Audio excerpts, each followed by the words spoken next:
Video like जरूर कर लीजिए और ऐसे वीडियो लगातार फ्री में पाने के लिए चैनल को तुरंत सब्सक्राइब कर लीजिए और बेल आइकन को जरूर टैप कर लीजिए ताकि आगे भी सारे वीडियो आपको मिलते रहे। यूट्यूब में फॉलो करते हैं तो प्लीज ये वाला फ्री टेलीग्राम चैनल जरूर ज्वाइन कर लीजिएगा। सारे नोटिफिकेशन सारे अपडेट यहीं पे आते हैं, ध्यान रखिए।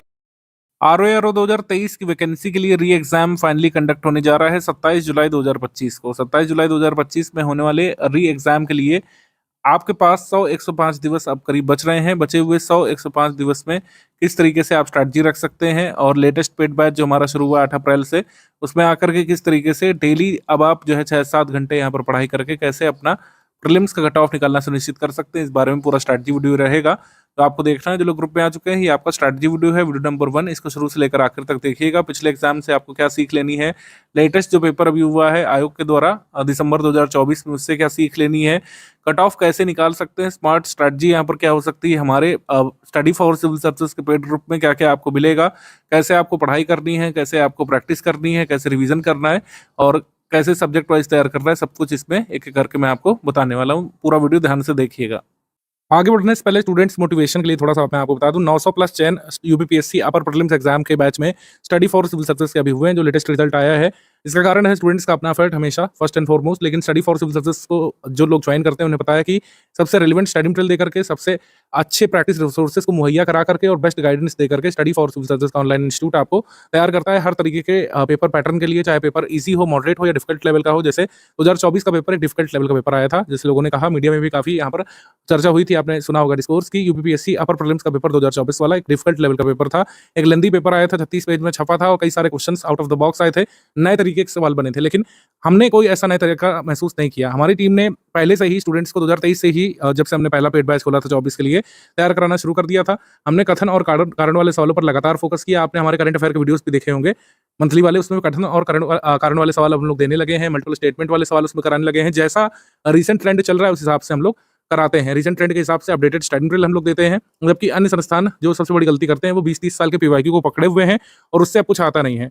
20-30 साल के पीवाईक्यू के अनुसार आप तैयारी करेंगे तो निश्चित तौर पर आपका कट ऑफ नहीं निकल पाएगा, क्योंकि पहले अलग पैटर्न और ट्रेंड होता था। चलो मान लेते हैं सिलेबस वही था, क्वेश्चंस भी वैसे कुछ मिलते जुलते आते हैं, लेकिन ट्रेंड बदल गया है। पहले के ट्रेंड में जो माइंस एंड मिनरल्स वाले सवाल होते थे वो सब नहीं आते थे। कौन सा तो आपको माइन है वो कहाँ पर किस स्टेट में देखने को मिलेगा, ये सब पहले नहीं पूछा जाता था, लेकिन आजकल आ रहा है। इवन कौन सी नदी घाटी में कौन सा मिनरल मिलेगा, ये सब आजकल पूछा जा रहा है। पहले के ट्रेंड में ये सब नहीं था। पहले के ट्रेंड में वही नेशनल पार्क कहाँ पे कौन सा है, वाइल्ड लाइफ सेंचुरी कौन सा कहाँ पे, ये सब चीजें आती थी। कुछ हद तक ये भी आता भी अभी भी आता है, लेकिन रीसेंट ट्रेंड का मतलब क्या है कि नए तरीके के प्रश्न जो बन रहे हैं, प्रश्नों को लंबा किया जा रहा है, प्रश्नों को लेंदी किया जा रहा है, कुछ प्रश्नों को कंसेप्चुअलाइज भी किया जा रहा है।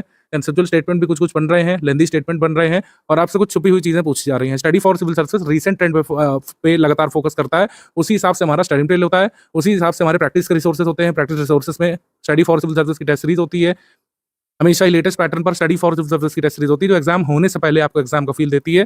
अगर आप स्टडी फॉर सिविल सर्विसेज की टेस्ट सीरीज लगाते रहते हैं तो कोई भी एग्जाम का पेपर आपको शॉक नहीं कर सकता है, क्योंकि आपने पहले से ही वो पैटर्न हमारी टेस्ट सीरीज में देखा है। हमारी टेस्ट सीरीज में लेंदी प्रश्न, कथन और कारण वाले सवाल हो गए, मल्टीपल स्टेटमेंट वाले सवाल, मैचिंग वाले प्रश्न, इस तरीके के पहले ही करा देती है हमारी टीम, जैसा आपको पेपर में एक्सपेक्टेड देखने को मिल सकते हैं आगे। तो इसी वजह से हमारे लिए कोई ऐसा शॉकर ऑफ द पेपर था ही नहीं है। हमने लगातार रूटीन तैयारी कराई थी हर तरीके के पेपर के लिए। हम इजी पेपर के लिए, मॉडरेट पेपर के लिए, डिफिकल्ट लेवल के लिए स्टूडेंट्स को तैयार करते हैं। जैसा पेपर आपके एग्जाम में आए वो आप अटेम्प्ट करते हैं और अपने हिसाब से कट ऑफ क्लियर कर लेते हैं। जब डिफिकल्ट पेपर होगा तो जाहिर सी बात है कट ऑफ थोड़ा सा कम साइड रहता है। जब पेपर इजी मॉडरेट साइड रहता है तो कट ऑफ थोड़ा सा हायर साइड रहता है, लेकिन कट ऑफ आप निश्चित तौर पर क्लियर कर सकते हैं।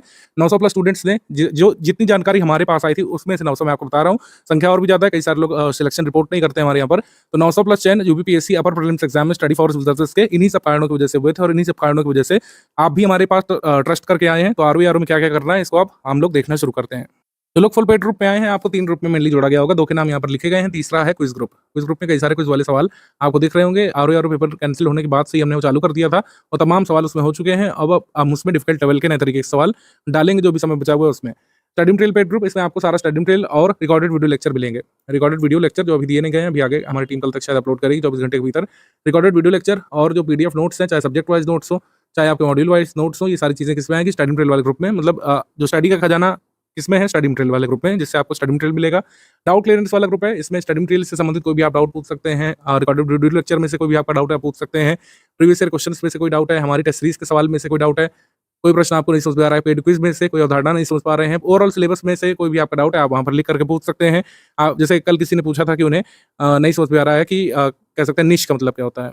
निष्पल्लव निकेत का मतलब क्या होता है, तो पूरा वीडियो बना करके हमारी टीम ने उनको दिया था 3-4 मिनट का, उससे उन्होंने वो चीज़ समझ ली थी। तो इस तरीके से वीडियो के माध्यम से, कई बार ऑडियो लेक्चर के माध्यम से हम समझा देते हैं, कई बार पिक भेज करके, मतलब जिस भी मेथड से आप समझ पाएँ, जो भी आपका डाउट है उस नेचर के हिसाब से हम जो है उस मेथड को फॉलो करते हुए आपका डाउट सॉल्व करते हैं और फिर आपका कोई डाउट रहता नहीं। सिलेबस से संबंधित, आरओ और प्रीलिम्स सिलेबस से संबंधित, जिसमें जीएस और हिंदी शामिल है, इसमें से कोई भी डाउट आप पूछ सकते हैं। तीसरा ग्रुप जो है क्विज़ ग्रुप का है, जैसे मैंने आपको बताया कि क्विज़ ग्रुप में काफ़ी सारे क्वेश्चंस यहाँ पे डाले जा रहे हैं प्रैक्टिस के लिए। तो टेस्ट सीरीज़ आपकी आएगी वो शेड्यूल के हिसाब से, स्टडी मटेरियल वाले ग्रुप में आएगी, उसका पूरा जो शेड्यूल है मैं नीचे आपको दिखा दे रहा हूँ। स्टडी वीडियो सबसे पहले आपको पूरा देखना होता है शुरू से लास्ट तक, क्योंकि कई सारे सवाल जो आपके ज़हन में रहते हैं, कैसे क्या करना है, वो स्टडी वीडियो में ही हम क्लियर कर देते हैं। सेकंड वीडियो होता है पेड ग्रुप में स्टडी मटेरियल कैसे देखने वाला, इसको भी पूरा देखा करिए। इसमें सारी क्लरिकल डाउट आपके क्लियर हो जाएंगे। वीडियो कैसे डाउनलोड करना है, ग्रुप में पीडीएफ कैसे देखना है, पीडीएफ प्रिंट की जा सकती है या फिर नहीं, अगर की जा सकती है तो कैसे, आईओएस डिवाइस में, आईफोन में, आईपैड में कैसे पीडीएफ खोलें, एंड्रॉइड में कैसे खोलें, कैसे प्रिंट कर सकते हैं, सारी चीज़ें इसमें हम बता देते हैं सेकंड वीडियो में। आरओ का सिलेबस आपने देख लिया होगा। कई सारे ऐसे छात्र हैं जो बाकायदा 12 फरवरी 2024 को पेपर भी दे करके आए होंगे। पेपर कैंसल्ड हुआ, काफ़ी दुखद था, लेकिन अब आपको जो है अपने को समेटने की ज़रूरत है और लक्ष्य की ओर ध्यान केंद्रित करने की ज़रूरत है। काफ़ी सारे लोगों ने फॉर्म भरा है, सभी लोग सीरियस नहीं है, लेकिन अगर आप सीरियस हैं और आप जो है चयनित होना चाहते हैं, तो पहला स्टेज जो है सबसे कठिन स्टेज जो होता है, फर्स्ट स्टेज, जिसमें काफ़ी सारे लोग बाहर हो जाने वाले नॉन सीरियस वाले। फर्स्ट स्टेज है प्रीलिम्स वाला। प्रीलिम्स को क्लियर करने के लिए आपको जो परीक्षा देनी है वो इस सिलेबस की देनी है। 2 घंटे का पेपर आपका यहाँ पर वस्तुनिष्ठ का, समान अध्ययन का 140 मार्क्स, 140 प्रश्न और जो है पूर्णांक 60 और प्रश्न 60 वाला, ये समान हिंदी का पेपर। ठीक है, तो समय 1 घंटा, तो कुल मिलाकर 3 घंटे में दोनों पेपर आपको अटेम्प्ट करने हैं। अब ये व्यवस्था कर दी गई, पहले 1 घंटे का ब्रेक होता था पेपर के बीच, लेकिन अब जो है दोनों पेपर एक साथ आपको दे दिए जाएंगे। 3 घंटे का समय होगा और ये यहाँ पे सिलेबस है। हिंदी के 6 टॉपिक्स का पापा वीडियो आपने देखा ही होगा हमारा, और जो लोग पेड ग्रुप में आए आपको इसका पूरा कंटेंट मिल जाएगा। और पेड क्विज में कई सारे क्वेश्चन हम हिंदी के करा ही रहे हैं, टेस्ट सीरीज में क्वेश्चन होंगे। अब टारगेट कितना करना है ये सबसे पहले समझ लेते हैं, क्योंकि हमें क्लैरिटी होनी चाहिए हमको कितने अंक चाहिए प्रीलिम्स के लिए, क्योंकि ये समझना बहुत जरूरी है। ज़्यादा सिलेबस पर ध्यान केंद्रित करेंगे नहीं, इसमें 10 पॉइंट आपके समान अध्ययन के हैं, 6 पॉइंट हिंदी के हैं। सारी चीज़ें स्टडी फॉर सिविल सर्विस मुहैया कराएगा, इसमें ज़्यादा टाइम वेस्ट करने की आवश्यकता है नहीं सिलेबस को कह सकते हैं ब्रेक डाउन करने में। चलिए अब लक्ष्य क्या है इसकी ओर देख लेते हैं। 140 समान अध्ययन, 60 मार्क्स हिंदी, कुल मिलाकर हुआ है ये आंकड़ा 200 का। 200 में से हमको कितना चाहिए इस पर बात कर लेते हैं। 200 में से कम से कम हमको चाहिए 120 नंबर। 120 नंबर ध्यान रखिएगा। आप टारगेट करेंगे तो यूआर से लेकर हर कैटेगरी कट ऑफ आपका निकल जाएगा। ये 120 नंबर के टारगेट पे जो आपको बता रहा हूँ, जिस हिसाब से पेपर आ रहे हैं, जैसे 12 फरवरी को कैंसिल पेपर हुआ था, अभी दिसंबर मंथ में 2024 का जो प्रीलिम्स आया है वो भी काफ़ी लेंदी और डिफिकल्ट पेपर था। तो मैं ये देख पा रहा हूँ कि जितने भी जीएस के पेपर हो रहे हैं, जीएस करंट अफेयर के किसी भी स्तर के हों, चाहे वैकल्पिक तरीके से जो पूछा जाता हो जीएस किन्हीं स्पेशलाइज्ड पोस्ट में, उसमें भी डिफिकल्ट लेवल जीएस का पेपर आ रहा है। तो जिस हिसाब से रिसेंट ट्रेंड है उसके हिसाब से 120 नंबर काफ़ी होंगे। तो यानी कि हमको इस तरीके से ब्रेकडाउन करना है कि 60 में से हिंदी का जो पेपर है, हिंदी के पेपर के बारे में मैं कह सकता हूँ कि जैसा रिसेंट ट्रेंड है, इसमें हिंदी में आपको 55 प्लस लाना होगा। हिंदी का पेपर जो है एक आसान स्तर का पेपर होता है। हमेशा ही पिछली बार भी जो कैंसिल पेपर था उसमें हिंदी का पेपर कोई कठिन नहीं था। 55 प्लस आसानी से लाए जा सकते थे। 55 प्लस इसलिए लाए जा सकते हैं क्योंकि 60 में से 55 सवाल काफ़ी ईजी लेवल और मॉडरेट लेवल के होते हैं। 2-3 सवाल ही डिफिकल्ट लेवल के फंसते हैं उसमें, आप उनको छोड़ भी सकते हैं, नेगेटिव मार्किंग का इफेक्ट जिससे ना पड़े उसमें। 2-3 डिफिकल्ट लेवल के होते हैं और जो है 1-2 ऐसे होते हैं जो कई बार गलत भी होते हैं। तो 55 से 56-57 नंबर आप ला सकते हैं हिंदी में। मैं आपको बता दूं, इसके लिए अलग से ज़्यादा कुछ नहीं करना पड़ेगा। स्पष्टता रखिए कि पेड क्विज जो है, पेड क्विज के सारे सवाल अगर आपने लगा ली समान हिंदी के, और जो हमने स्टडी मटेरियल दिया हिंदी का, जो पीडीएफ एक ही पीडीएफ में कर दिया सारा, स्टडी मटेरियल जो दिया स्टडी फॉर सिविल सर्विस के पेड ग्रुप में, उसको आपने देख लिया। और अगर आपकी हिंदी बहुत कमजोर है तो हिंदी का आपने अगर पापा वीडियो देख लिया हमारा और स्टडी मटेरियल उसके साथ पढ़ लिया, पेड क्विज के सवाल लगा लीजिए, तो आराम से जो है 55 प्लस लाए जा सकते हैं। 55 प्लस यहाँ से लाए जा सकते हैं। और जीएस का पेपर एक डिफिकल्ट लेवल का पेपर होता है।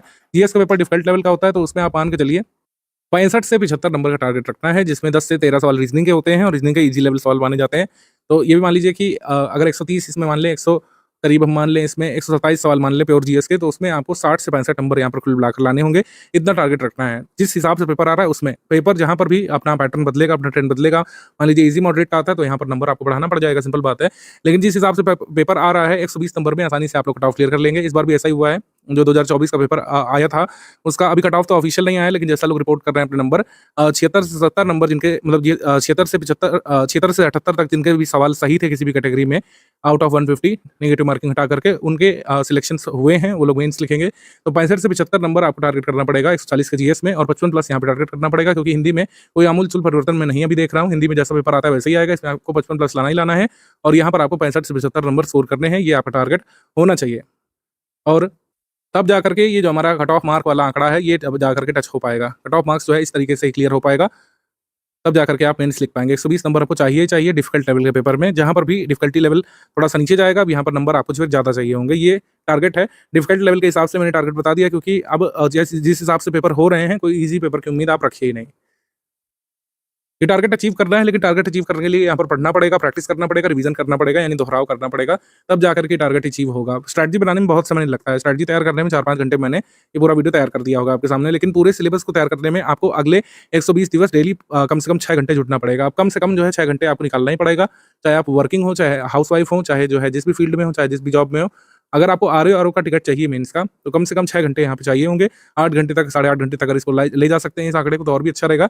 लेकिन कम से कम जो है हमको 6 घंटे तो चाहिए ही चाहिए। पूरे सिलेबस को आपको कवर करना पड़ेगा, प्रैक्टिस भी भरपूर करनी पड़ेगी। अगर आप पेड ग्रुप में हैं तो रिसोर्सेज की चिंता नहीं करना है। Resources study for civil services आपको मुहैया करा चुका है पेड स्टडी मटेरियल वाले ग्रुप में। अभी मैं पूरा बताऊंगा क्या क्या दे दिया गया है। पूरा सिलेबस पढ़ना पड़ेगा, इसके बिना काम नहीं बनेगा। अगर आप इधर उधर की यूट्यूब थंबनेल्स देख रहे हैं या फिर शॉर्टकट्स की कुल मिलाकर तलाश कर रहे हैं, तो जो है डेड एंड समझिए, फिर नहीं हो पाएगा। शॉर्टकट्स नहीं चलते हैं। शॉर्टकट्स और ट्रिक्स लगाइए एग्जाम के दिन। एग्जाम के दिन आप एवेलुएट करिए अपनी तैयारी के हिसाब से, कौन सा सवाल आपको छोड़ना है, कौन सा आपको पकड़ना है। क्योंकि हमको जीएस में कितने चाहिए, 65 से 75 चाहिए। उस समय आप डिसाइड करिए कि कौन सा प्रश्न कठिन है, कौन सा सरल है, कौन सा मुझको छोड़ना है।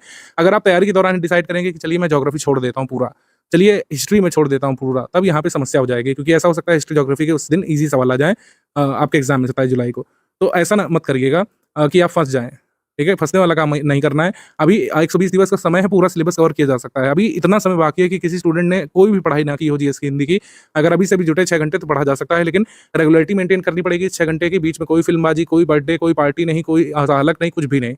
अगर आप रेगुलरली जो है 6 घंटे निकालेंगे अगले 120 दिवस तक, तो चांस है। अगर डेली बस 1 घंटे पढ़ने की मंशा बना रहे हैं, चाहे जितने भी रेगुलर हो, तब नहीं काम हो पाएगा।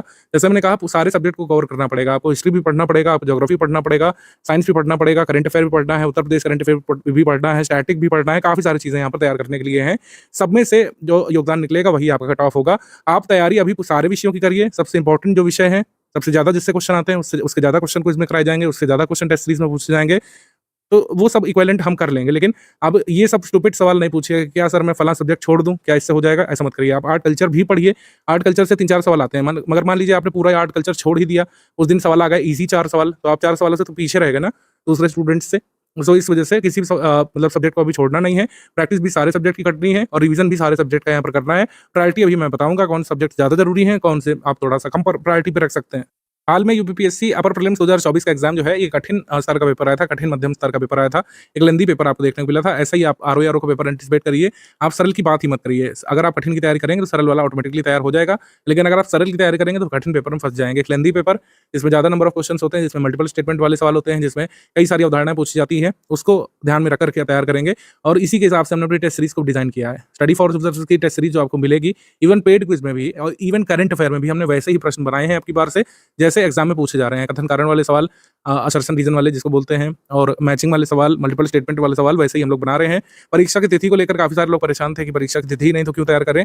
अब तो परीक्षा की तिथि भी स्पष्ट है, आपके सामने एक नंबर है कि हमारे पास जो है 120 करीब दिवस बच रहे हैं। 120 दिवस में डेली 6 घंटे पढ़ना है। कितना पढ़ना है? 6 घंटे। क्या पढ़ना है? स्टडी फॉर सिविल सर्विसेज का कंटेंट। अभी क्या क्या पढ़ना है मैं सभी आपको बता दे रहा हूँ। बस इसी वीडियो के हिस्से से अपनी कमियों को सुधार करने पर फोकस करिए। आप समय मत गवाइए कुल मिलाकर, क्योंकि जो भी विषय आपका कमजोर है, जैसे आपने पेपर दिया था कुछ लोगों ने 12 फरवरी को, या नहीं भी दिया था, आप उस पेपर को देखिए कि history, geography, polity, economy, environment में कौन कौन सवाल आप नहीं लगा पा रहे थे। आप किसी विषय में बिल्कुल जीरो थे, उसको बिल्कुल तैयार करिए। आप किसी विषय में बहुत ज्यादा अभी तक नहीं तैयार कर पा रहे हैं, तो आप तैयार करिए स्टडी फॉर सिविल के पेड ग्रुप में आकर के। तो आपको तैयार करना ही चाहिए। आपके स्टडी मटेरियल को हमने मॉड्यूल वाइज 100 मॉड्यूल फॉर्म में यहाँ पे बांट दिया है। 100 मॉड्यूल यानी कि 100 पीडीएफ यहाँ पर स्टडी कंटेंट की, और 100 रिकॉर्डेड वीडियो लेक्चर। 100 पीडीएफ और 100 रिकॉर्डेड वीडियो लेक्चर, ये आपको पूरा करना है करंट अफेयर के साथ और हिंदी के साथ। तो इस तरीके से आपका कंटेंट कंप्लीट होगा। समान हिंदी और रीजनिंग का पूरा मटेरियल एक साथ दे दिया है। समान हिंदी और रीजनिंग अलग से आप तैयार करिए। करंट अफेयर हमने दे दिया है। करंट अफेयर हमने आपको जुलाई 2024 से फरवरी 2024 तक का दे दिया है। करंट अफेयर तैयार कब तक का करना है आपको? करंट अफेयर जो है कम से कम 10 जुलाई 2025 तक का तैयार करना है। 10 जुलाई 2025 से पीछे जाते हुए जुलाई 2024 तक का तैयार करना है। इतना करंट अफेयर यहाँ पे सफिशिएंट होगा। और अब आपके सामने एग्जाम डेट है, तो ये भी पूछने वाला सवाल नहीं कि कब से कब तक आएगा। जुलाई 2024 से लेकर 10 जुलाई 2025 तक का करंट अफेयर आएगा। नेशनल इंटरनेशनल वाला, यानी राष्ट्रीय अंतर्राष्ट्रीय, ये आपको तैयार करना पड़ेगा। उत्तर प्रदेश करंट अफेयर भी जुलाई 2024 से फरवरी 2024 तक तैयार करना है। मतलब ये फरवरी 2024 तक का दे दिया है, तैयार आपको करना है 10 जुलाई 2025 तक का। जुलाई 2024 से लेकर 10 जुलाई 2025 तक के टाइम प्लान, मतलब ड्यूरेशन की कंप्लीट पीडीएफ जो है हम आपको दे देंगे, जिसको करंट अफेयर की पापा पीडीएफ बोलते हैं। कंप्लीट सीए पापा पीडीएफ जो है ये आपको इस ड्यूरेशन की मिल जाएगी। करीब जो है 12 जुलाई को हम आपके साथ साझा करेंगे। 27 को पेपर है, 12 जुलाई के करीब आपके साथ साझा करेंगे, बस वही तैयार कर लीजिएगा, इसी से आपका हो जाएगा। लेकिन तब तक मंथली करंट अफेयर को इग्नोर नहीं करना है। मंथली करंट अफेयर पढ़ते जाएंगे तो ये पापा पीडीएफ जो है डाइजेस्ट करने में, अच्छे से रिवाइज करने में आसान रहेगा। आपको स्मरण रह पाएंगी ज़्यादा देर तक चीज़ें। अगर आप लास्ट पीडीएफ के भरोसे बैठेंगे तो आपको ज़्यादा माथापच्ची करनी पड़ेगी, ज़्यादा मेहनत करनी पड़ेगी। लेकिन अभी से आप जो है फरवरी का करंट अफेयर अगर आप तैयार करेंगे या फिर जनवरी का तैयार करेंगे, ठीक है, फिर पीछे जाते हुए आप दिसंबर 2024 करेंगे, फिर नवंबर, फिर अक्टूबर, फिर सितंबर, इस तरीके से करते हुए पूरा एक बार पढ़ चुके होंगे मंथ वाइज, तो ये जो कंप्लीट पापा पीडीएफ जो हम देंगे 1 साल के करंट अफेयर की, इसको तैयार करना आसान हो जाएगा। एक और चीज़ है, कई सारे लोगों को अब ये लग रहा होगा कि वो 100 डिवाइस मॉड्यूल फॉर्म में नहीं तैयार करना चाहते हैं, वो अपने हिसाब से स्ट्रैटेजी बनाना चाहते हैं, अपने हिसाब से सब्जेक्ट डिसाइड करना चाहते हैं। तो ऐसे स्टूडेंट्स के लिए भी सुविधा यहाँ पे दी गई है। दोनों ही सुविधाएं यहाँ पे गिवन है। जीएस के सब्जेक्ट वाइज कंप्लीट नोट्स की पीडीएफ आपके ग्रुप में एक साथ दे दी गई है। चाहे तो आप मॉड्यूल वाइज तैयार करिए, चाहे आप जो है सब्जेक्ट वाइज तैयार कर लीजिए, जैसे आपकी सुविधा बने उस हिसाब से आप कंटेंट को तैयार कर लीजिए। जीएस के सब्जेक्ट वाइज पीडीएफ यानी कि हिस्ट्री की अलग पीडीएफ, हिंदी में अलग, इंग्लिश मीडियम में अलग दे दी है हमने, ज्योग्राफी की अलग दे दी है, हिस्ट्री की अलग दे दी है, ज्योग्राफी की अलग दे दी है, पॉलिटी की अलग दे दी है, इकोनॉमी की अलग दे दी है, एनवायरनमेंट की अलग दे दी है, यूपी स्टैटिक की अलग दे दी है, हिंदी में अलग, इंग्लिश में अलग। तो चाहे तो आप ऐसे तैयार कर लीजिए सब्जेक्ट वाइज, चाहे तो आप मॉड्यूल वाइज तैयार कर लीजिए, दोनों कंटेंट एकदम सेम है। जो आपके सब्जेक्ट वाइज पीडीएफ में कंटेंट है वही मॉड्यूल में कंटेंट है। जिस भी हिसाब से आप तैयार करना चाहें वैसे तैयार कर सकते हैं। दोनों ही सुविधा आपके ग्रुप में इस बार दी गई है। जो भी अपडेट्स होंगे वो स्टडी मटेरियल ग्रुप में अथवा कुछ ग्रुप में हम लोग डाल देंगे। जैसे कुछ ग्रुप में मैंने कुछ स्ट्रैटेजी शेयर की है, आपने देखा होगा, जैसे करंट अफेयर कहाँ से कहाँ तक का तैयार करना है, एक वीडियो आपके ग्रुप में आया होगा, कल परसों में आपने देखा होगा। ऐसे ही कई सारी स्ट्रैटेजीज आगे साझा करते रहेंगे और प्रैक्टिस का बहुत महत्व रहेगा। जैसे मैंने आपको बताया, प्रैक्टिस के बिना नहीं हो पाएगा। कई सारे क्वेश्चन आएंगे ही आप एग्जाम में ऐसे कि जिसने प्रैक्टिस नहीं की होगी वो नहीं कर पाएगा। कुछ सवाल एग्जामिनर जानबूझ करके ऐसे फ्रेम करता है टेस्ट करने के लिए कि आपने पढ़ाई के अलावा प्रैक्टिस की है कि नहीं की है। तो प्रैक्टिस के लिए भी स्टडी फॉर सिविल सर्विसेज के ही कह सकते हैं रिसोर्सेज को फॉलो करना है। तो टेस्ट सीरीज जो है लेटेस्ट ट्रेंड और पैटर्न के हिसाब से, जैसा 12 फरवरी 2024 वाला पेपर था उसके अनुरूप हम देंगे आपको। मिनिमम 64 टेस्ट सीरीज का हमारा कमिटमेंट है, जिसमें 28 फुल लेंथ टेस्ट होंगे। हर टेस्ट में 140 प्रश्न जीएस वाले, 10 मतलब ये हर टेस्ट में 140 प्रश्न जीएस वाले, और 10 समान हिंदी के फुल लेंथ टेस्ट, जिसमें हर टेस्ट में 60 प्रश्न होंगे। 10 जीएस के सेक्शनल टेस्ट होंगे, जिसमें हर टेस्ट में 50 प्रश्न। 6 समान हिंदी के सेक्शन वाइज टेस्ट होंगे, हर टेस्ट में 50 प्रश्न। 10 रीजनिंग के अलग से टेस्ट हैं, जिसमें हर टेस्ट में 50 प्रश्न है। रीजनिंग के लिए मैं आपको बता दूं कि 13 तक सवाल आपके ग्रुप में, मतलब ये कह सकते हैं एग्जाम में आते हैं, 13 सवाल रीजनिंग के, और किसमें से करीब 10 से 11 काफ़ी इजी लेवल वाले होते हैं। मतलब अगर आपने थोड़ी प्रैक्टिस की तो हो जाएंगे। 1-2 डिफिकल्ट लेवल वाले होते हैं, उनको छोड़ा भी जा सकता है। मेरे हिसाब से 13 में से अगर आप 10 से 11 भी सही कर रहे हैं तो उतना भी सफिशिएंट होगा। 10-11 सवाल आसानी से हो जाएंगे। बस करना क्या है कि रीजनिंग का स्टडी फॉर सिविल सर्विसेज का पापा वीडियो देखिए, जो आपको पेड रूप में मिलेगा। रीजनिंग का पापा वीडियो देखिए, और रीजनिंग के जो ये सवाल जो हैं जो टेस्ट सीरीज में कराए जाएंगे और जो पीवाईक्यू में कराए गए हैं, बस इसको लगा लीजिए। इसी से आपका ये 13 में से 11 का 12 का लक्ष्य अचीव हो जाएगा। रीजनिंग पापा और रीजनिंग के टेस्ट सीरीज के सवाल जरूर लगाना। रीजनिंग के सवाल जरूर लगाइएगा, किसी में भी आप रह जाएं कोई दिक्कत नहीं, रीजनिंग के सवाल लगाने में पीछे मत हटिएगा, क्योंकि रीजनिंग जो है सवाल लगाने से समझ में आएगा। रीजनिंग को लर्न नहीं किया जा सकता। रीजनिंग में जितनी प्रैक्टिस करेंगे उतना आपको आसानी रहेगी। तो ये 64 फुल एंड टेस्ट अटेम्प्ट कर लेना है आपको, और ये पेड क्विज के सारे सवाल लगा लेना है। पेड क्विज चूंकि काफी पहले से चल रहा है, तो कोशिश करिएगा कि जो करंट अफेयर के सवाल हैं, पेड क्विज में करंट अफेयर के सवाल जो जुलाई 2024 से पुराने हैं उन्हें नहीं लगाइए। जुलाई 2024 से पुराने करंट अफेयर के जो सवाल हैं आप उनको नहीं लगाइए। करंट अफेयर के सवाल आप सॉल्व करिए जुलाई 2024 के बाद के। हालांकि अन्य सब्जेक्ट के जितने भी सवाल हैं, हिस्ट्री के, पॉलिटी, इकोनॉमी के, एनवायरनमेंट के, वो सारे जरूरी रहेंगे। ठीक है, करंट अफेयर संबंधी कोई भी सवाल आप जुलाई 2024 से पुराना पेड क्विज ग्रुप में नहीं सॉल्व करिए। जैसे इस पर दिया हुआ है हिंदी के 30 और जीएस के 30 प्रश्न हम लोग करा रहे हैं, लेकिन उससे पहले जितने भी प्रश्न कराए जा चुके हैं बहुत इंपॉर्टेंट है, बहुत जरूरी है, उनको जरूर अटेम्प्ट करिए। ये नहीं सोचिए कि जो नए प्रश्न आएंगे जो मेरे ग्रुप में जुड़ने के बाद अपलोड हो रहे हैं मैं वही अटेम्प्ट करूंगा, ये सोच नहीं रखना है। पेड ग्रुप में ऑलरेडी बहुत सारे प्रश्न हो चुके हैं और डायरेक्टली एग्जाम में आने लायक प्रश्न हो चुके हैं। इन सारे प्रश्नों का अगर आपने लगा लिया, जैसे मैंने आपको बताया कि जो 60 प्रश्न का हिंदी का पेपर होगा वो ऐसा है कि हमने डिजाइन किया पूरा स्ट्रक्चर की, अगर आपने पेड क्विज के सारे सवाल लगा लिए और एक बार हिंदी की पीडीएफ से स्टडी कर लिया, सिर्फ एक बार एग्जाम से पहले अगर अच्छे से स्टडी कर लिया और सारे पेड क्विज के सवाल हिंदी के लगा लीजिए, तो आप 55 प्लस आसानी से लाएंगे। ऐसे ही 55-57 नंबर आप आसानी से लाने लायक हो जाएंगे। और जीएस में भी अगर आपने सारे सवाल लगा लीजिए तो आप 60 का आंकड़ा ऐसे ही पार कर ले जाएंगे 140 में से। हो सकता है कट ऑफ भी निकल जाए इतने से, लेकिन आप श्योर शॉर्ट सिलेक्शन चाहते हैं तो जैसा हमने स्ट्रैटेजी बताया वैसे आप यहाँ पे फॉलो करते रहिए। आरओ एग्जाम का स्टडी फॉर सिविल सर्विस का ये पेड क्विज ग्रुप है, इस पर इस तरीके के क्वेश्चन अपलोड हो रहे हैं। जो पूजा के योग्य हो उसे क्या कहा जाएगा? जो पूजा के योग्य हो उसे कहा जाएगा यहाँ पे पूज्य। तो यहाँ पर बी वाला यहाँ पे सही हो जाएगा। कुछ लोगों ने पूजनीय लगाया तो उनका गलत है, या तो पूज्य सही होता है या तो पूजनीय सही होता है। तो इससे आपकी वर्तनी शुद्धि भी हमने पूछ ली और वाक्यांश के लिए एक शब्द भी पूछ लिया। इस तरीके के इनोवेटिव क्वेश्चन आपके एग्जाम में आते रहते हैं। और जिसको पहुंचना है पहले सवाल तक, पहले क्वेश्चन हो चुके हैं, सर मैं इतना स्क्रॉल कैसे करूं? कुछ नहीं करना है, पिन मैसेज पे टैप करते जाइए। टैप करते करते आपको एक मास्टर लिंक मिल जाएगा। इसमें सारे जो क्वेश्चन हैं जीएस के और हिंदी के, उनके डे वाइज लिंक पूरे लगे हुए हैं। मान लीजिए आपको जाना है सबसे पहले वाले पे, ठीक है? सबसे पहले वाले पे आप जाना चाहेंगे तो यहाँ पे समान हिंदी कुछ डे 1 यहाँ पे मैं टैप कर देता हूँ यहाँ पे और मैं इस पे पहुँच जाऊँगा, ठीक है? आप इसमें देख लीजिए जो वो किस वाक्य में अच्छा शब्द का प्रयोग विशेषण के रूप में हुआ है, ठीक है? तो मैंने यहाँ पे डी चूज़ किया तो ये सही हो गया। तो इस तरीके के पेड क्विज़ ग्रुप में सारे सवाल लगा लीजिएगा। सारे सवाल लगाने का मतलब है कि आप जो है अपने कट ऑफ के 40-45% टारगेट को ऑलरेडी अचीव कर चुके हैं। सारे सवाल यहाँ पे लगा लीजिए। आप जीएस हिंदी में 40-45% तो ऐसे ही अचीव कर ले जाएँगे, ठीक है? बाकी आप स्टडी मटेरियल तो पढ़ेंगे ही, ऐसा तो नहीं कि स्टडी मटेरियल नहीं पढ़ेंगे। पेड क्विज़ के अलावा टेस्ट सीरीज़ भी सॉल्व करेंगे आप। टेस्ट सीरीज़ सॉल्व करेंगे, पेड क्विज़ लगाएँगे, स्टडी मटेरियल जैसे बताया गया वैसे पढ़ लेंगे अगर, चाहे मॉड्यूल वाइज़ पढ़ लें, चाहे सब्जेक्ट वाइज़ पढ़ लें, आप जो है अपने कट ऑफ को टच कर ले जाएँगे। तो टेस्ट सीरीज़ जो है टेस्ट सीरीज के क्वेश्चंस हो गए और पेड क्विज के सवाल हो गए, ये प्रैक्टिस रिसोर्सेज है मेनली। पीवाईक्यू सिर्फ जितना हमने दिया है उतना लगा लीजिएगा। प्रीवियस ईयर क्वेश्चंस जो है जो लोग सजेस्ट कर रहे हैं 20-30 साल के, उनके जहाँ से बिल्कुल मत आइए, आप अपना सिर्फ टाइम वेस्ट करेंगे। पहले सवाल अलग तरीके के बनते थे, अब सवाल अलग तरीके के बनते हैं।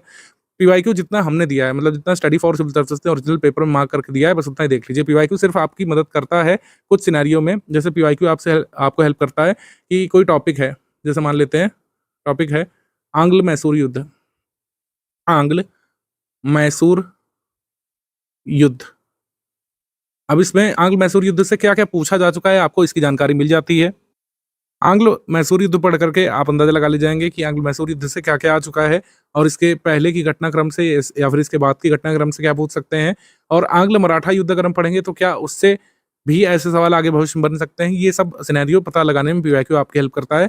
बस यही कुछ टेक्निक्स में पीवाईक्यू हेल्प कर सकता है। पीवाईक्यू पूरा सिलेबस नहीं है। कुछ लोग जो क्लेम करते हैं कि पीवाईक्यू ही पूरा सिलेबस है, पिछले 30 साल के पीवाईक्यू के फैक्ट्स कवर कर लीजिए, बस आप जीएस नहीं पढ़िए। ऐसी गलती तो करिएगा ही मत। जिन लोगों ने 12 फेब वाला पेपर दिया होगा, आपने खुद ही देख लिया होगा कि पीवाईक्यू 2-4 सवाल से ज़्यादा अब नहीं आ रहे हैं। पीवाईक्यू नहीं पूछता यूपीपीएससी। यूपीपीएससी चाहता है कि आप पूरा सिलेबस तैयार करें। पूरे सिलेबस को तैयार करने से आप क्या पाएँगे? पूरा सिलेबस है क्या एक्चुअली? 20-22 हज़ार तथ्यों का संकलन ही तो है। 20-22 हज़ार तथ्य और करीब 500-600 मोस्ट इंपोर्टेंट जो कंसेप्ट होते हैं, उसी का संकलन है। और 140 प्रश्न जो जीएस वाले आते हैं, उसमें करीब जो है 400 साढ़े 400 तथ्य आपसे और कुछ कंसेप्ट करीब 30-40 आपसे यूपीपीएससी पूछ लेता है। तो ये 450 तथ्य जो आयोग पूछेगा, उसमें से अगर आप 250 से 300 भी सही उत्तर कर ले गए ओएमआर पर, तो आप चयनित हो जाएँगे मेंस के लिए। लेकिन इस 250 तक पहुँचने के लिए, 250-300 तथ्यों और कंसेप्ट तक पहुँचने के लिए आपको जो यात्रा करनी पड़ेगी, इस 20-22 हज़ार तथ्यों को पढ़ करके ही करनी पड़ेगी। अगर आप कोई भी शॉर्टकट ढूँढेंगे, आप फेल हो जाएँगे। प्रेडिक्शन गेम यूपीपीएससी में नहीं चल रहा है। इस वजह से पीवाईक्यू सिर्फ उतना ही पढ़िए, जैसे मैं यहाँ पर लिखा है कि पीवाईक्यू ज़रूरी है, निश्चित तौर पर येस। इसका क्या सिनेरियो है मैंने बता दिया कि जैसे आप आंग्ल मैसूर युद्ध पढ़ रहे हैं, तो आप अंदाज़ा लगा ले जाएँगे कि क्या आंग्ल मराठा वॉर से या फिर आंग्ल बैंगलोर मतलब आंग्ल जो है बंगाल में जो संघर्ष हुआ था, एंग्लो बंगाल संघर्ष, या फिर जो प्लासी का युद्ध, बक्सर का युद्ध हुआ था, उससे क्या कुछ क्वेश्चंस आंग्ल मैसूर युद्ध से प्रेरित होकर के बन सकता है? क्या मुगलों से जो संघर्ष हुआ था अंग्रेजों का, उससे संबंधित कोई प्रश्न बन सकता है? ये सब सिनेरियो पता लगाने में पीवाईक्यू आपकी हेल्प करता है, उसके अतिरिक्त तो कुछ नहीं। तो पीवाईक्यू कहाँ से पढ़ें? जो स्टडी फॉर सिविल सर्विसेज ने पीवाईक्यू कंपाइल करके दिए हैं, बस वही सफिशिएंट होंगे। आरओ कुछ प्री मेंस के पेपर्स में हमने ऑफिशियल की से लगा करके उत्तर दिया है, बस उतना ही जरूरी है। पीवाईक्यू कंपाइलेशन की मोटी-मोटी किताबें बिल्कुल भी स्टडी मटेरियल से आप फेंक दीजिए, वरना आप आगे बुरा पछताने वाले जुलाई के बाद। जो कैंसल्ड पेपर हुआ था उसमें किस सब्जेक्ट से कितने प्रश्न आए थे, ये थोड़ा-सा हम लोग देख लेते हैं। इससे अंदाज़ा कुछ पड़ेगा आपको कि इंपॉर्टेंट विषय कौन से हैं, लेस इंपॉर्टेंट विषय कौन-कौन से। जैसे 2 सबसे महत्वपूर्ण टॉपिक हिस्ट्री और ज्योग्राफी। 18 प्रश्न इतिहास से आए थे और भूगोल से 25 सवाल आए थे आरओ के कैंसल्ड पेपर में। तो आपने देखा कितने जरूरी ये विषय हैं और इसको आप तो इग्नोर कर ही नहीं सकते हैं। जिस विषय से सबसे ज़्यादा प्रश्न आने वाले हैं, उसको तो आपको अनिवार्य रूप से पढ़ना है। और जो लोग इतिहास भूगोल में आगे रहते हैं, मैंने देखा जीएस में अन्य लोगों से वही लोग आगे निकलते हैं। इसमें कुछ रॉकेट साइंस नहीं है। अगर आपने अभी भी डीप लेवल की स्टडी नहीं की है, जितना recorded video study for civil services आपको ग्रुप में देगा, रिकॉर्डेड वीडियो लेक्चर्स हो गए और हमारे पीडीएफ नोट्स हो गए। पीडीएफ नोट्स में 1 टाइम रीडिंग, 1 टाइम रिवीजन, इतना कर लीजिएगा और सारे प्रैक्टिस रिसोर्स लगा लीजिएगा। डेली अगर 6 घंटे देंगे, सब कुछ ही बिल्कुल किया जा सकता है। कोई मैं आपको ऐसा चमत्कारिक लक्ष्य पूरा करने को नहीं दे रहा हूँ। 6 घंटे कई सारे लोगों ने पहले भी पढ़ा है और इस साल भी लोग पढ़ेंगे, जो सिलेक्ट होंगे सब पढ़ेंगे। अगर आपको होना है कि नहीं सिलेक्ट, ये आपकी सीरियसनेस पर निर्भर करता है कि आप पीडीएफ में जो लिस्ट बनेगी, मतलब कट ऑफ लिस्ट जो बनेगी, उसमें आना चाहते हैं कि नहीं आना चाहते हैं। बिल्कुल किया जा सकता है। तो इतिहास और भूगोल सबसे महत्वपूर्ण विषय। ज्योग्राफी ये पॉलिटी से 10 सवाल आए थे। इकोनॉमी से 6 प्रश्न आए थे, हो सकता है कि 10 भी आ सकते हैं, हो सकता है 3 ही रह जाएँ, थोड़ा-सा ही वेरिएशन होता है इसमें। साइंस इंपॉर्टेंट विषय होता है, इसमें से डबल डिजिट में सवाल आएँगे ही, 11 से लेके 20 सवाल तक आ सकते हैं। 15 आए थे इस बार। एनवायरनमेंट से थोड़ा-सा कम कर दिया था, 1 सवाल पूछा था, 4, 5, 6 तक सवाल आ सकते हैं आगे। रीजनिंग से 15 सवाल आए थे, कभी-कभी 13 भी आते हैं, ठीक है? करंट अफेयर से 18 प्रश्न आए थे, कई बार 20 भी आते हैं, कई बार 16 भी आ सकते हैं, 21 भी आ सकते हैं। तो current affair national international important विषय है। मिसलेनियस की बात करें, 12 प्रश्न आए थे इसमें। यूपी जीके से 5 प्रश्न आए थे, यूपी जीके से कई बार 10 से 12 भी आते हैं, और यूपी जीके से 9 प्रश्न आए थे, माफ कीजिए। एग्रीकल्चर से 5 प्रश्न आए थे, एग्रीकल्चर से इतना ही आते हैं, हमेशा 4-5 आते हैं। और आर्ट कल्चर से इस बार 4 प्रश्न आए थे, कई बार 2 आते हैं, कई बार जो है 5 तक भी आ सकते हैं। यूपी करंट अफेयर से 2 प्रश्न आए थे। जब भी यूपी स्टैटिक्स से ज़्यादा पूछता है तो करंट से कम पूछता है। यूपी जीके से 9 प्रश्न आए थे और यूपी करंट से 2। ये उल्टा हो सकता है 7 प्रश्न यहाँ से आ जाएँ और 5-6 प्रश्न जो है यूपी स्पेशल के आ जाएँ। तो ये वेरी करता है थोड़ा-सा। तो आपने देखा सबसे कम महत्वपूर्ण विषय कौन-कौन से, जैसे आर्ट कल्चर से कम ही आएगा। ऐसा नहीं है कि इससे 12 सवाल आ जाएँगे या फिर इससे 16 सवाल आ जाएँगे, ऐसा नहीं होगा। आर्ट कल्चर से अधिकतम जो 6 प्रश्न, न्यूनतम 1-2 प्रश्न, ऐसा रहेगा, कह सकते हैं variation. UP current affair, UP GK, ये सब कम इंपॉर्टेंस वाले विषय हैं, लेकिन आपको इनको जरूर पढ़ना चाहिए क्योंकि इसमें जो तथ्य हैं कई बार सरल वाले पूछ लिए जाते हैं। तो इसी वजह से मैंने कहा किसी भी सब्जेक्ट को इग्नोर नहीं करना है, प्रायोरिटी डिसाइड करनी पड़ेगी। सबसे ज़्यादा प्रायोरिटी आपको ज्योग्राफी, हिस्ट्री और करंट अफेयर वाले टॉपिक्स को देना ही पड़ेगा। यूपी जीके को देना पड़ेगा, ठीक है, और पॉलिटी को देना पड़ेगा, विज्ञान को देना पड़ेगा। कम इंपॉर्टेंस वाले विषय ये हैं, लेकिन इनका नोट्स भी बहुत कम है उसी हिसाब से, और प्रश्न भी कम आते हैं तो तथ्य भी कम है। तो सारे विषय तैयार करिए। सबसे इंपॉर्टेंट जो विषय हैं उसके सबसे मोस्ट इंपॉर्टेंट फैक्ट्स हमने टेस्ट सीरीज में पूछ लिया है, तो उसकी चिंता वाली बात नहीं है। टेस्ट सीरीज और पेड क्विज लगाने से सबसे इंपॉर्टेंट जो हिस्से हैं सिलेबस के, वो आप ऑलरेडी रिवाइज कर चुके होंगे। डेली 6 घंटे का स्टडी प्लान जरूर आपको बनाना चाहिए। उससे कम के बिना अचीव नहीं हो पाएगा टारगेट कट ऑफ वाला जो हमने प्रीवियसली अभी डिस्कस किया है। Previous year section wise analysis और भी ईयर का दिया हुआ है, आप इसमें देख सकते हैं। जैसा मैंने आपको बताया कि पहले कभी विविध से ज़्यादा प्रश्न आ जाते हैं, कभी कम प्रश्न आते हैं, लेकिन UP GK, UP current, agriculture, art culture, ये सब छोटे-छोटे विषय हैं और इससे कम-कम प्रश्न आते हैं। सबसे ज़्यादा प्रश्न आते हैं इतिहास के, भूगोल के, करंट अफेयर के, विज्ञान के प्रश्न ज़्यादा आते हैं, पॉलिटी के प्रश्न आते हैं अच्छे खासे। इस तरीके का इसमें रहता है। डे वाइज क्लास नोट्स का टाइम प्लान ये गिवन है आपके ग्रुप में। इस तरीके से डे वाइज क्लास नोट्स की पीडीएफ आएंगी। सामान्य विज्ञान की सबसे पहले 8 अप्रैल को ग्रुप की शुरुआत के दिन, फिर 9 अप्रैल को भारत का इतिहास, राष्ट्रीय आंदोलन से, फिर भारतीय राज्य व्यवस्था से, पर्यावरण से 11 अप्रैल 2025 को, सामान्य विज्ञान से फिर 12 अप्रैल को, और इस तरीके से आगे इसी तरीके से साइकिल चलती जाएगी। जैसे हमने आपको बताया, आपके ग्रुप में दोहरी सुविधा हमने दी है। अगर आपको सब्जेक्ट वाइज तैयार करना है, आप सब्जेक्ट वाइज प्रिपेयर कर सकते हैं। सब्जेक्ट वाइज नोट से आप प्रिपेयर कर सकते हैं। हिंदी में अलग, इंग्लिश माध्यम में अलग गिवन है। चाहे तो आप जो है डे वाइज तैयार कर सकते हैं, तो दोनों का मैटर बिल्कुल सेम रहेगा। पीडीएफ में मैटर बिल्कुल सेम रहेगा, चाहे आप सब्जेक्ट वाइज तैयार करिए, चाहे डे वाइज तैयार कर लीजिए। आपके सामने दोनों विकल्प खुले हैं। जिस भी विकल्प को आप फॉलो करना चाहें आप कर सकते हैं, चाहे डे वाइज पढ़ें, चाहे सब्जेक्ट वाइज पढ़ें, मैटर वही है। रिकॉर्डेड क्लासेस में भी जो पढ़ाया जा रहा है, जो दिखाया जा रहा है, उसका भी मैटर वही है। तो सबका मैटर एक जैसा ही है। रिकॉर्डेड क्लासेस से आप देखेंगे, सब्जेक्ट वाइज पढ़ें तब भी कोई दिक्कत नहीं है। रिकॉर्डेड क्लासेस से वीडियो देखते हुए डे वाइज क्लास नोट से पढ़ें तो भी कोई दिक्कत वाली बात यहाँ पे नहीं रहेगी। सारे डे वाइज क्लास नोट्स को हम यहाँ पे फिनिश कर देंगे 16 जुलाई तक, ठीक है। अगर आपको लग रहा है कि ये काफी लेट है, तो आप सब्जेक्ट वाइज पढ़ सकते हैं, तब तक कोई दिक्कत वाली बात नहीं है। मैंने आपको बताया दोहरी सुविधा उपलब्ध है। आप सब्जेक्ट वाइज पढ़ सकते हैं, चाहे तो मॉड्यूल वाइज पढ़ सकते हैं। सब्जेक्ट वाइज नोट्स दिए जा चुके हैं, उसमें कोई अपडेट होगा तो आगे मिलेगा। बाकी डे वाइज क्लास नोट्स के हिसाब से ये प्लान रहेगा, और रिकॉर्डेड वीडियो लेक्चर आपको एक साथ प्रोवाइड कर दिए हैं एडवांस में, उसके लिए वेट नहीं करना पड़ेगा। ये आपका टेस्ट सीरीज का शेड्यूल है। हिंदी सेक्शनल टेस्ट आपके शुरू हो जाएंगे 1 मई से। 1 मई को पहला होगा, और फिर जो है सेंटेंस एंड करेक्शन का, वाक्यवर्तनी शुद्धि का होगा 2 मई को। फिर इस तरीके से सब्जेक्ट मतलब टॉपिक वाइज होंगे। पहले मतलब हिंदी के सेक्शन वाइज टेस्ट, हर टेस्ट में 50 एमसीक्यू होंगे, टोटल 12 ऐसे टेस्ट होने हैं। फिर जो है 50 एमसीक्यू वाले जीएस के टेस्ट होंगे, टोटल 12 ऐसे टेस्ट होने हैं 13 से लेकर 26 मई तक। फिर आरओ का फुल इन टेस्ट होगा, जिसमें जीएस हिंदी के कुल मिलाकर 200 प्रश्न होंगे, जैसा आपका पेपर आने वाला है। 27 मई से शुरू होकर के डेली बेसिस पर ये टेस्ट मिलेगा। और फिर फाइनली जो है रीजनिंग के टेस्ट होंगे। रीजनिंग के टेस्ट आखिरी 3 जुलाई को खत्म हो जाएगा। फिर आप इन टेस्ट सीरीज का रिवीजन कर सकते हैं। ये टेस्ट जो है ऑफलाइन फॉर्मेट में हम कराते हैं। आशा ये है कि पीडीएफ आपको मिल जाती है। पीडीएफ होती है हमारी टेस्ट की पीडीएफ से आप जो है प्रिंट करके उसको अटेम्प्ट कर सकते हैं, चाहे तो ऑनलाइन फॉर्मेट में अटेम्प्ट कर सकते हैं, किसी भी तरीके से आप उसको अटेम्प्ट कर सकते हैं। चूंकि आपका पेपर ओएमआर बेस्ड होना है, तो ओएमआर पर ही टेस्ट देने की कोशिश करिए। ओएमआर शीट का फॉर्मेट भी हम दे देते हैं, उस पर आप टेस्ट दीजिए और फिर अपने मार्क्स कैलकुलेट करिए कि कितने आपके सही सवाल हो रहे हैं, कितने गलत हो रहे हैं। नेगेटिव मार्किंग को हटा करके कितना स्कोर आपको बन रहा है, आपको एनालिसिस करना होता है। आंसर की के साथ जो है एक्सप्लेनेशन भी गिवन रहता है, जहाँ जहाँ पर जरूरी होता है। आंसर की के साथ एक्सप्लेनेशन भी गिवन रहता है। एक्सप्लेनेशन पार्ट भी जरूर आप लोग पढ़ा करिए, उसमें आपको पता चलेगा कौन स्टेटमेंट क्यों गलत है और कौन सा स्टेटमेंट क्यों सही है। कई बार एक्सप्लेनेशन दिया रहता है जहाँ जहाँ पर रिक्वायर्ड होता है, तो एक्सप्लेनेशन और टेस्ट सीरीज जरूर पढ़ के जाइएगा। जैसे कुछ लोग होंगे लास्ट मोमेंट में सर पूछते हैं कि बहुत सारे टेस्ट रह गए, उसको कैसे कंप्लीट करें, तो आप क्वेश्चन और एक्सप्लेनेशन और आंसर जरूर पढ़ लिया करिए। अगर टेस्ट एकदम टेस्ट की तरीके नहीं भी दे पा रहे हैं, उसको एज अ स्टडी मटेरियल आप लोग जरूर पढ़ लिया करिए, क्योंकि कई बार हमारे क्वेश्चन के स्टेटमेंट को देखकर और एक्सप्लेनेशन को देख करके आप जाते हैं, कई सारे क्वेश्चन तो वहीं से आपको मिल जाते हैं। तो स्टडी फॉर सिविल सर्विस की टेस्ट सीरीज जरूर लगाइएगा। लेटेस्ट ट्रेंड और पैटर्न जो आप फेस करने वाले हैं अपने एग्जाम में 27 जुलाई को, उसका कई बार आप सामना कर चुके हैं ये वाले टेस्ट लगा करके। मतलब ना आपको नयापन नहीं लगेगा, आप इतने सारे टेस्ट लगाने के बाद डिफिकल्ट क्वेश्चन को भी फेस करने लायक बन जाएंगे और ये फायदा आपको एग्जाम में मिलता है। जीएस का जो पेपर होता है 140 प्रश्नों वाला, इसमें हम देखते हैं कि 50 सवाल करीब आसान स्तर के आते हैं और 60 सवाल मॉडरेट लेवल तक के होते हैं और 30 सवाल डिफिकल्ट लेवल तक के होते हैं। ऐसा यहाँ पे सिनेरियो होता है। अगर आप कोशिश करें कि 50 में से जो है 45 प्लस सवाल करीब आसान वाले निकाल लें और मॉडरेट लेवल में से भी करीब जो है 15 सवाल निकाल लें और डिफिकल्ट लेवल में भी अगर आपने जो है 5 से 7 प्रश्न अगर निकाल लिए, जो कि निकाले जा सकते हैं, अगर जैसे हमने स्टडी मटेरियल दिया उस हिसाब से आपने पढ़ा, तब भी कट ऑफ क्लियर किया जा सकता है। ऐसा सिनेरियो रहता है। मान लीजिए आसान में आप कई सारे तथ्य भूल गए तो आपको थोड़ा सा difficult level, moderate level questions में चांस लेना पड़ता है। नेगेटिव मार्किंग को हर हाल में थोड़ा सा कम ही रखने की कोशिश करिए और नेगेटिव मार्किंग कम से कम कैसे रखें, इसके लिए टेस्ट सीरीज अटेम्प्ट करना होता है। इसी वजह से हमने इतने सारे टेस्ट सीरीज आपको दिए हैं। नेगेटिव मार्किंग कम करने का कोई ऐसा मेथड नहीं होता है।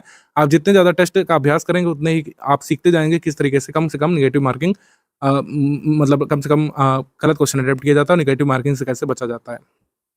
अब डेली स्टडी प्लान के बारे में कई सारे लोग पूछेंगे तो मैं आपको बता दूं, कम से कम 7 घंटे 8 घंटे की कोशिश करिए। वर्किंग है कम से कम 6 घंटे की तो कोशिश करिए ही। वाकई में आप आरओ के लिए सीरियस हैं, कहीं ना कहीं से समय जरूर निकलेगा, आपको निकालना पड़ेगा। पढ़ाई के लिए video, study for civil service के रिकॉर्डेड वीडियोस और जो हमारे पीडीएफ नोट्स होंगे उनका प्रयोग आपको करना है। सब्जेक्ट वाइज पढ़ सकते हैं चाहे मॉड्यूल वाइज। अभ्यास के लिए टेस्ट सीरीज है काफ़ी, इस बार हमने ज़्यादा नंबर रखा है क्वेश्चंस का टेस्ट सीरीज में, इसीलिए मतलब टेस्ट सीरीज ज़्यादा रखी है उसी फीस पर। पेड क्विज में भी काफ़ी सारे सवाल ऑलरेडी कराए जा चुके हैं, कैसे अटेम्प्ट करना है बता ही दिया मैंने। जितना ज़्यादा स्टूडेंट्स रिवीजन करेंगे उतना ही ज़्यादा आप कट ऑफ के नज़दीक पहुंचते जाएंगे। रिवीजन के लिए क्या क्या मेथोलॉजी अपना सकते हैं, इसके बारे में इनसाइट हम समय समय पर पेड क्विज ग्रुप में डालते रहेंगे। आप कोई भी डाउट है आप डाउट क्लियरेंस वाले ग्रुप में पूछ सकते हैं। आपको मैंने स्ट्रैटेजी में स्पष्ट कर दिया है। डाउट वैसे कोई होंगे नहीं, सब्जेक्ट वाइज डाउट आप पूछना जरूर शुरू कर सकते हैं। कोई भी आपका सब्जेक्ट संबंधी डाउट है, स्ट्रैटेजी संबंधी डाउट मेरे हिसाब से अब रहना नहीं चाहिए। सारी चीज़ें मैं आपको बता चुका हूँ। आप जो है सेकंड वीडियो आप देख लीजिए पेड ग्रुप में स्टडी मटेरियल कैसे देखिए वाला, और उसके बाद स्टडी यहाँ पर डेली जो है 7 से 8 घंटे की शुरू कर लीजिए। जो लोग भी 7 से 8 घंटे में सक्षम है, अदरवाइज 6 घंटे की स्टडी डेली करना आप लोग शुरू कर लीजिए।